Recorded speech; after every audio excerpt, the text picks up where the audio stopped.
So till now, we have seen 2D scatter plots. We have also seen 3D scatter plots, and we realized that we can't do 4D scatter plots, but we have seen pair plots and things like that. The obvious question that must be running in your mind is, what about 1D scatter plots? We have never discussed about them.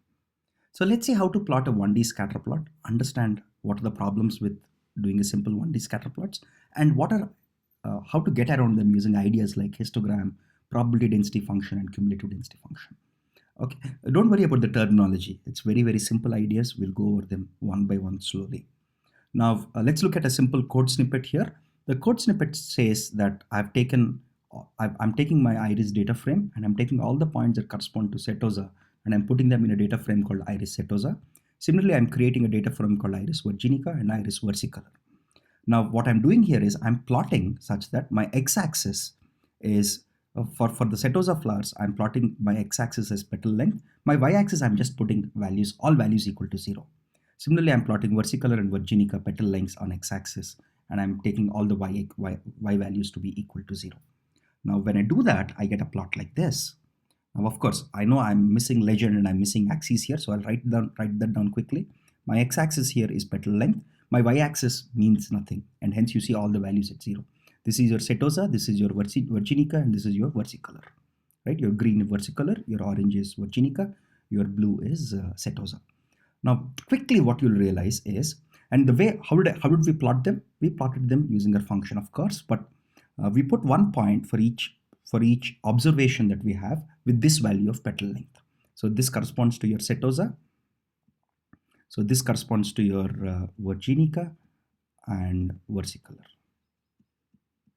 Right?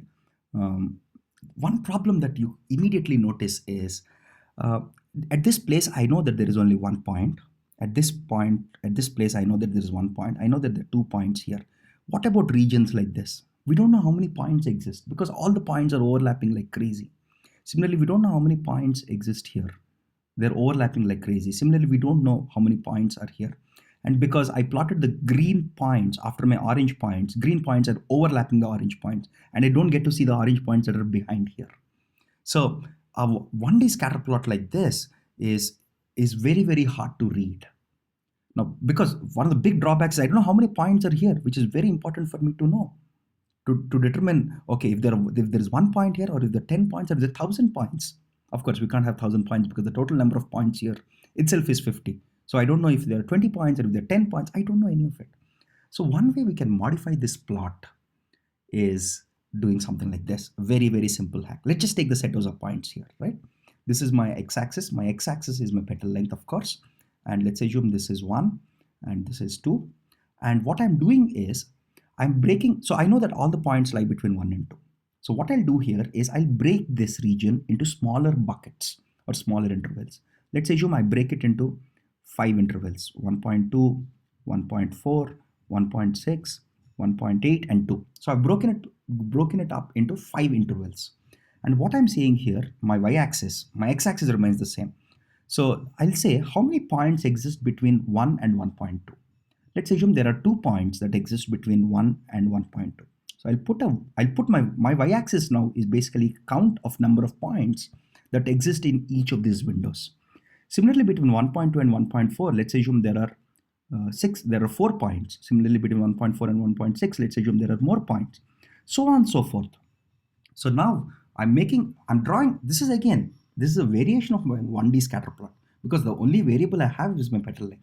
The y-axis is not petal width or sepal length. It's basically a count of how many points exist in each of these regions, right? Such a plot. So now if I just plot it like this, if I just say, okay, that I will build a tower-like structure around it, okay? Okay. The moment I plot something like this is called a histogram. This is called a histogram, where my y-axis is basically counts, my x-axis is the variable or the feature that I'm interested in, and my y-axis basically says how many points exist in this window between 1 and 1.2. The moment you see the histogram, it makes far more sense than your 1D scatter plot. Because now I can answer the question, how many points are here in this window? How many points are there in this window? So such a thing is called a histogram. Now let's go and look at simple code to plot histograms and some variations of histograms. The code again is very, very simple here. The code basically says, okay, that we are using Seaborn. Again, using Seaborn is very, very helpful because it gives us beautiful looking plots very quickly, very fast. And all my coloring is using species. The size of the plot is 5. And I'm doing something called a distribution plot. We'll come to understand what a distribution is more detail when we learn statistics and probability. But this is called a distribution plot, and I'm plotting the distribution of petal length. And I want to add the legend. So the code is very, very straightforward, as you would have realized it. So let's go and understand this now. So of course, my blue is setosa, my orange is versicolor, green is virginica. So as soon as you see this, so this tower-like structure that I just drew a while ago is exactly what you're seeing in this light blue shade, right? So this is called a histogram. So to be very specific, this is the histogram of petal lengths of setosa flower, right? Similarly, this light orange thing is a histogram of petal lengths of versicolor flowers. Similarly, this is the histogram of petal lengths of virginica. Now, as soon as you see this, you're getting a very interesting understanding. See, this is again, my x-axis is only petal length. My y-axis basically is counts. My y-axis says how many points exist in this small window, right? So given any point here, the height of this plot of my histogram tells me how many points exist in this small window. And this is far more readable. Now I know by looking at this plot quickly, I know, oh, that lot of setosa flowers actually have a value of about, let's assume this is 1.6 here. 1.6 is what we find as the petal length for a lot of setosa flowers. Similarly, if you look at this, we see that, okay, 4.5 is what we find we often find as, because the height is more. The height here represents how often do we find this petal length in these types of flowers. That's what the height here represents. That's because it's a count, right? Because this is basically a count of number of flowers we find given a petal length, right? Now you might wonder, what are these smoothed lines? These smooth lines are called probability density functions. I'll explain this terminology. So what it says is simple. This blue line, if you want to think about it very simply, it is basically a smoothed form of your jagged lines here. So if you look at this, if I join the centers of each of these buildings, what I get is a smooth approximation, right? So your blue line also indicates, so for example, if I take this value, your blue line basically tells me roughly what is the number of points that I will encounter here. Then you might say this value and this value differ. So the dark blue line that you see, which is called the PDF, right, is a smoothed form of your histogram. Okay, we will understand PDFs in more detail when we learn statistics and probability. But for now, just remember that PDF is basically a smoothed histogram. A smoothed histogram, right? Now, how do we smooth it? There is something called kernel density estimation that we will learn slowly as we go on how to do kernel density estimation when we learn about Gaussian distribution and things like that. For now, just remember that PDF is nothing but a smoothed form of your histogram. We understand what are histograms, right? Histograms are nothing but they represent how many points exist for each value of on your x-axis. Histogram is basically a XY plot where x-axis you have the values corresponding to the variable that you're interested in, which is petal length in this case, and y-axis represents how often or how many times you find a data point corresponding to a given petal length. Okay, now given this, first thing that I know, let's look at what I can understand quickly from this. The first thing that I can quickly understand here is that we don't see any setosa flowers with a value of greater than equal to 2 by just looking at the histogram or the PDF. But I do know that there are, so let's assume I want to build a model only using petal length. Let's look at that, right? I can say if petal length is less than 2, then setosa, right? Less than equal to 2, right? Because I don't find any setosa flowers beyond a petal length of 2, right? So by using a simple 1D scatter plot equivalent called a histogram, right? By just using this histogram, I can build a model very, very quickly, very, very elegantly, right? This is how I get my setosa. Now comes the hard problem.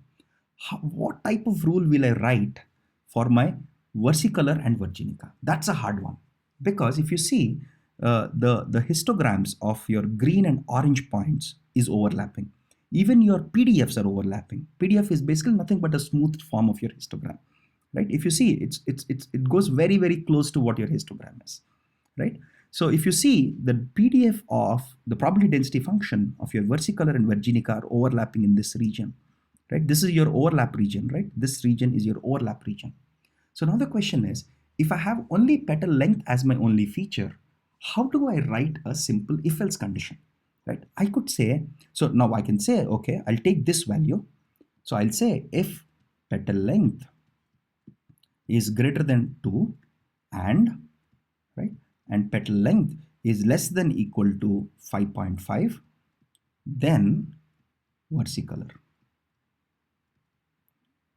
right? If I do that, what happens is all these points, so in this region between your 4.5 to 5.5, there are a bunch of virginica flowers also, which you're going to declare as versicolor, right? On the other hand, if you wrote your model like this, if petal length is greater than 2 and petal length is, so if I use this as my threshold, right? If I say, and if petal length is less than equal to 4, then versicolor, right? So these are basically thresholds that I'm setting, right? So I know that beyond 2, there is no setosa, so there has to be only versicolor or virginica. And now I'm saying anything that lies in this region is virginica. Sorry, is versicolor, I'm sorry. But that's wrong, because what happens is there are a lot of versicolor points even beyond 4, right?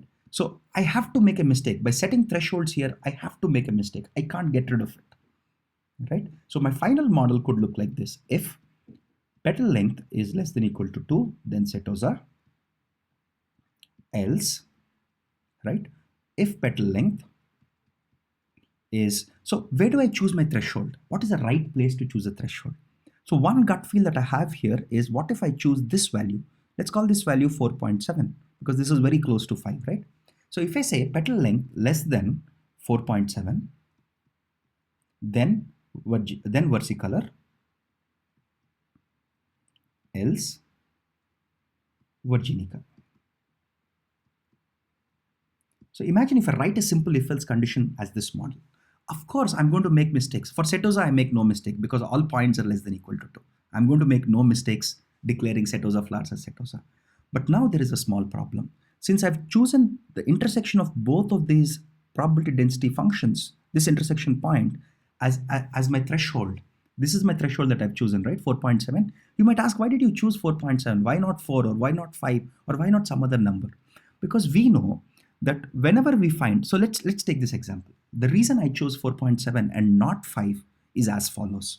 So suppose, imagine if I get a flower which has a value of let's assume I get a flower which has a value of 5. Okay, so I picked up a flower from the garden and I got its petal length as 5. Now, which of these two has a higher chance? Which of these two has a higher chance of it belonging to?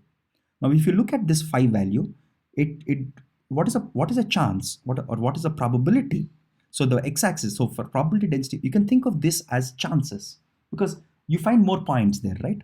So the moment you see 5 here, you can say that, okay, I typically find only a small number of points of versicolor type, and I find more points of virginica type whenever I see a petal length of 5.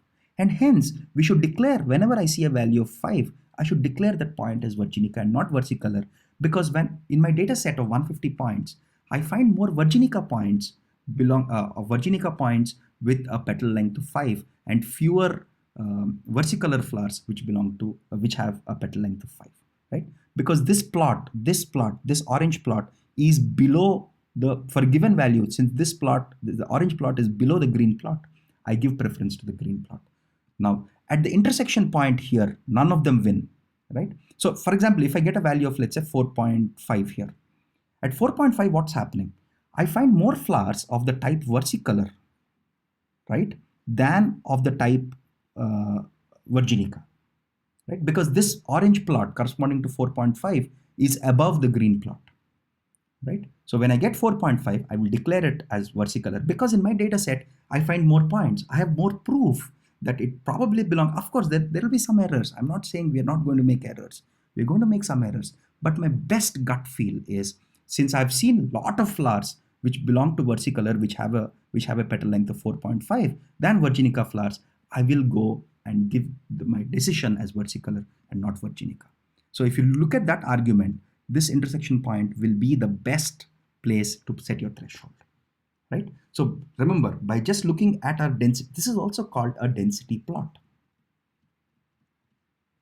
Why is it called a density plot? Because my height here represents how many points exist at each of these intervals, or it tells me how dense each of these regions are, right? How many, so since more points exist here, right, this region is much more denser than this region, right? So, and hence it's called a density plot. We'll come to understand what is probability density function a while later. But for now, you can just think of it as a smooth form of histogram. Now, having learned that, and remember, PDFs and histograms are extremely useful if you want to build models with only one feature, right? And this is a much better visualization of data than your 1D scatter plot. Having said that, let's go a little down and understand a slightly related concept called cumulative density function.